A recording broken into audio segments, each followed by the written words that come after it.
Hello friends, तो चलिए start करते हैं। नए संसद भवन से संबंधित जो भी इम्पोर्टेंट प्रश्न जो आपके एग्ज़ाम के लिए हो सकते हैं हम वो देखेंगे। तो चलिए, पहली प्रश्न है संसद भवन से। देखिए, भारत के नए संसद भवन का उद्घाटन कब किया गया? आप लोग हाल ही में जानते हैं कि एक नए संसद भवन का उद्घाटन किया गया है। तो आपसे पूछा जा रहा है कि इसका उद्घाटन कब किया गया। तो इसका सही आंसर क्या हो जाएगा? ऑप्शन सी, 28 मई को नए संसद भवन का उद्घाटन किया गया है। नेक्स्ट प्रश्न है, भारत के नए संसद भवन का उद्घाटन 28 मई को किसके द्वारा किया गया है? ये पूछा जाए कि 28 मई को जो संसद भवन का उद्घाटन किया गया है किसके द्वारा किया गया है, तो सभी लोग जानते हैं किसके द्वारा। हमारे जो भारत के अभी वर्तमान प्रधानमंत्री हैं नरेंद्र मोदी जी, उनके द्वारा किया गया। ये नरेंद्र मोदी जी कितनावें प्रधानमंत्री, ये पूछा जाए तो ये 15वां प्रधानमंत्री हो जाएंगे। वह भी द्रौपदी मुर्मू क्या है, ये भी भारत के वर्तमान राष्ट्रपति हैं। तो चलिए, नेक्स्ट प्रश्न है, नए संसद भवन का वास्तुकार कौन है? देखिए, ये प्रश्न आपके लिए इंपॉर्टेंट हो सकते हैं।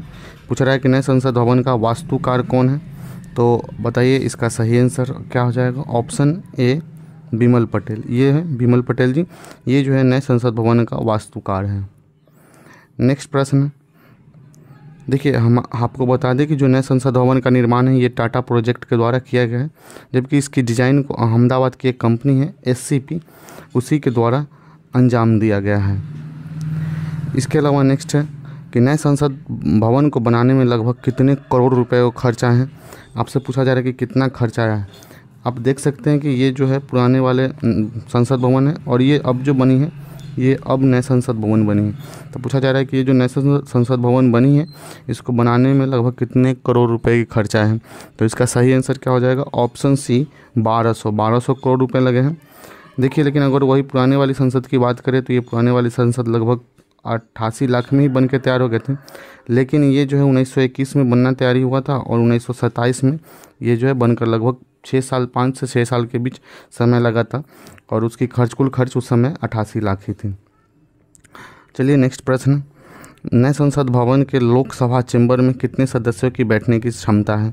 हम देखेंगे कि अब जो है 2026 के बाद परिसीमन होने वाला है। जैसे जैसे जितना जनसंख्या बढ़ा है उसके अनुसार जो है लोकसभा का परिसीमन, मतलब कि लोकसभा के सीटों की संख्या बढ़ने वाली है। तो पूछा जा रहा है उसी अनुसार से आप देख रहे हैं कि लोकसभा के नए जो है संसद भवन बनाया गया है। तो पूछा जा रहा है कि लोकसभा चैम्बर में कितने सदस्य की बैठने की क्षमता है। तो इसका सही आंसर क्या हो जाएगा? ऑप्शन डी, 888 सदस्य। देखिए, नए संसद जो भवन है उसके लोकसभा चैम्बर में कुल 888 सदस्य और राज्यसभा चैम्बर में 384 सदस्य बैठ सकते हैं।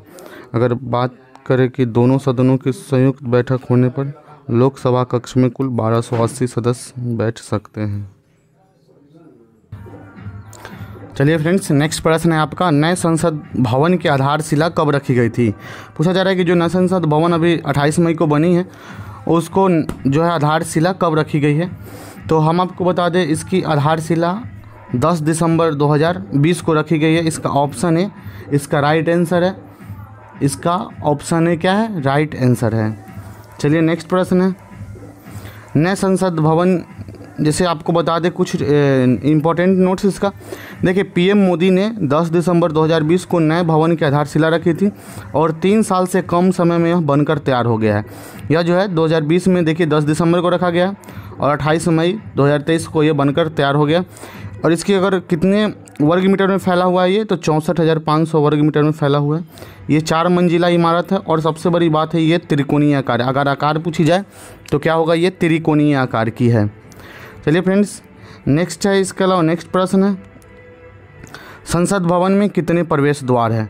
देखिए, संसद भवन में कितने प्रवेश द्वार है? तो इसमें कुल 3 प्रवेश द्वार हैं। हम आपको बता दें तीनों प्रवेश द्वार का नाम जो है अलग अलग है। देखिए, तीनों मुख्य द्वार ही है, एक ज्ञान द्वार है, एक शक्ति द्वार है और एक क्रम द्वार है। देखिए, इसमें जो है एक VIP, संसद और आगंतुकों के लिए अलग अलग प्रवेश द्वार बनाया गया है। नेक्स्ट प्रश्न है, नए संसद भवन में लोकसभा कक्ष की थीम क्या है? देखिए, इसकी अगर कक्ष की थीम की बात करें, जो ये आप देख रहे हैं, ये जो भारत की राष्ट्रीय पक्षी क्या है, मोर है, वो इन्हीं के आधार पर इनकी लोकसभा कक्ष की थीम रखी गया है। नेक्स्ट प्रश्न है, नए संसद में राज्यसभा की पूछ रहा है। अब राज्यसभा कक्ष की थीम क्या है? वो तो लोकसभा था, अब राज्यसभा पूछ रहा है, तो राज्यसभा कक्ष की थीम क्या है? राष्ट्रीय फूल हमारी जो कमल है वो इनकी राज्यसभा की थीम है, आप देख सकते हैं। नेक्स्ट प्रश्न है फ्रेंड्स, संसद भवन के उद्घाटन के उपलक्ष्य में कितने रुपए का एक विशेष सिक्का स्पेशल कॉइन भी जारी किया गया है? तो इसका राइट आंसर क्या हो जाएगा? 75 रुपये की एक जो सिक्के जारी किए गए हैं, इसके अलावा एक स्टाम्प भी जारी किया गया है। चलिए फ्रेंड्स, नेक्स्ट प्रश्न है, प्रधानमंत्री नरेंद्र मोदी ने रविवार 28 मई को नए संसद भवन का उद्घाटन किया है। इसके अवसर पर हम बता दें 75 रुपये का सिक्का और एक विशेष स्मारक डाक टिकट भी जारी किया गया है।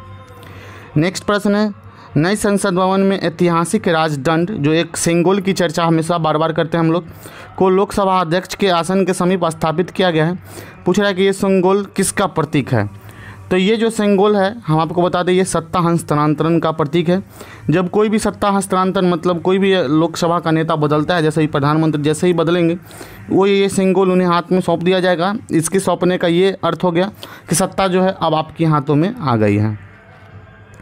नेक्स्ट प्रश्न है फ्रेंड्स, मौजूदा संसद भवन का निर्माण कब शुरू किया गया? पूछ रहा है कि मौजूदा जो अभी पुराने वाले संसद भवन ये देख रहे हैं गोल आकार की है, पूछ रहा है कि इसकी निर्माण कार्य कब शुरू किया गया? तो इसका निर्माण हम आपको बता दें 1921 में शुरू किया गया था और लगभग इसमें 83 लाख रुपए खर्चे भी आए थे और इसको बनने में 5 से 6 साल लग गया था। 1927 में बनकर ये तैयार हो गया था। इसके अपेक्षा अगर बात करें नए संसद भवन की, तो ये 1200 करोड़ लगे हैं खर्च है, जबकि इसमें 88 लाख में ही बनकर तैयार हुए। ये 6 साल में बनकर तैयार हुए थे और ये जो है 3 साल से भी कम समय में बनकर तैयार हो गया है। नेक्स्ट प्रश्न है फ्रेंड्स, इसके अलावा अगर नोट्स की बात करें कुछ इंपॉर्टेंट टॉपिक्स की, तो आप देख सकते हैं कि मौजूदा संसद भवन का निर्माण 1921 में शुरू हुआ और 1927 में बनकर तैयार हुआ। लगभग 100 साल ये पुराना हो गया है। इसके अलावा अगर बात करें, देखिए 2026 में परिसीमन होने वाला है, जिसमें लोकसभा की सीटों की संख्या क्या हो सकता है? बढ़ सकता है। और जैसे ही सीट की संख्या बढ़ेगी तो पाबंदी पर जो 2026 में है वो समाप्त हो जाएगी। जो सीटों की संख्या बढ़ने वाली थी 2026 में, ये वहाँ तक रोक लगाइएगा, वो 2026 में क्या हो जाएगी? समाप्त हो जाएगी। नेक्स्ट प्रश्न है, भारतीय संसद के कितने सदन हैं? ये आप लोग भी जानते हैं कि भारतीय संसद के कितने सदन होते हैं? 2 सदन होते हैं। एक होता है लोकसभा, एक होता है राज्यसभा। लोकसभा को निम्न सदन कहा जाता है, राज्यसभा को उच्च सदन कहा जाता है। देखिए, संसद का लोकप्रिय सदन पूछ रहा है। लोक माने जनता का सदन, प्रिय सदन, तो इसमें भी लोक लगा हुआ है, तो लोकसभा इसका राइट आंसर हो जाएगा। नेक्स्ट प्रश्न है फ्रेंड्स, संसद के किस सदन को प्रतिनिधि सभा भी कहा जाता है? देखिए, लोकसभा को ही प्रतिनिधि सभा कहा जाता है। इसका राइट आंसर क्या हो जाएगा? Option A. संसद का अस्थायी सदन क्या है? देखिए, राज्यसभा जो है विघटित नहीं होता है और नहीं ये समाप्त होता है। इसका सदस्य का कार्यकाल लगभग 6 साल होता है और लोकसभा का कार्यकाल सदस्य का जो है 5 वर्ष होता है। ये राज्यसभा कभी विघटित नहीं होता है। नेक्स्ट प्रश्न है, संसद का अस्थायी सदन कौन सा है? हम अभी आपको बताएं अस्थायी सदन कौन सा है? राज्यसभा। इसका राइट आंसर क्या हो जाएगा? Option B. भारतीय संसद में शामिल है, आपसे पूछा जा रहा है कि भारतीय संसद में कौन कौन शामिल है। अगर शामिल होने की बात करें तो इसमें लोकसभा, राज्यसभा और राष्ट्रपति तीनों ही शामिल होते हैं, इसलिए इसका राइट आंसर क्या हो जाएगा? Option D. अगर अंक पूछे तो 2 है, लोकसभा और राज्यसभा, लेकिन वही पूछे संसद में कौन कौन शामिल है, तो लोकसभा, राज्यसभा और राष्ट्रपति। चलिए फ्रेंड्स, नेक्स्ट प्रश्न है, भारतीय संविधान के किस अनुच्छेद में कहा गया है कि संघ के लिए एक संसद होगी, एक राष्ट्रपति, जो राष्ट्रपति और 2 सदनों से मिलकर चलेगी? तो ये जो है अनुच्छेद 79 में कहा गया है। इसका राइट आंसर क्या हो जाएगा? Option B. नेक्स्ट प्रश्न है, भारतीय संसद के कितने अंग हैं? हम अभी आपको बताएं भारतीय संसद के 2 अंग होते हैं, एक लोकसभा और दूसरा राज्यसभा। नेक्स्ट प्रश्न है फ्रेंड्स, संसद का निम्न सदन एवं उच्च सदन क्रमशः है। पूछा जा रहा है कि पहले को निम्न सदन इसमें से कौन है? तो हम अभी आपको बताएं निम्न सदन लोकसभा को और उच्च सदन जो है राज्यसभा को कहा जाता है। इसका राइट आंसर क्या हो जाएगा? Option B. नेक्स्ट प्रश्न है, संसद के 2 क्षेत्रों के बीच के अधिकतम कितना अंतराल होना चाहिए? तो कितना अंतराल होना? 6 महीने। इसका राइट आंसर क्या हो जाएगा? Option C. संसद के कितने सत्र होते हैं? अब हम ये जानते हैं कि संसद के कितने सत्र होते हैं। संसद के कुल 3 सत्र होते हैं, बजट, मानसून और शीतकालीन सत्र, इसलिए इसका राइट आंसर क्या हो जाएगा? Option D. नेक्स्ट है, लोकसभा और राज्यसभा की संयुक्त बैठक कब होती है? देखिए, जब मतभेद होता है लोकसभा और राज्यसभा में तो ही संयुक्त बैठक बुलाई जाती है और इसकी अध्यक्षता लोकसभा के अध्यक्ष करते हैं, इसलिए इसका राइट आंसर क्या हो जाएगा? Option B. स्वतंत्र भारत में के संसदीय इतिहास में अभी तक कितनी बार संयुक्त बैठक बुलाई जा चुकी है? तो इसका जो है राइट आंसर हो जाएगा ऑप्शन सी, 3 बार। कुल 3 बार जो है संयुक्त अधिवेशन अभी तक बुलाई जा चुकी है। नेक्स्ट प्रश्न है, संसद के दोनों सदनों के संयुक्त अधिवेशन की अध्यक्षता कौन करता है? हम अभी बताएं इसकी अध्यक्षता है लोकसभा अध्यक्ष करते हैं, इसलिए इसका राइट आंसर क्या हो जाएगा? Option D. चलिए फ्रेंड्स, हम उम्मीद करते हैं कि ये सभी प्रश्न आपके इंपॉर्टेंट हैं। कह रहा है कि भारत की संचित निधि से धन निर्गम पर किसका नियंत्रण है? तो ये जो है संसद का नियंत्रण होता है। किसका नियंत्रण होता है? संसद का।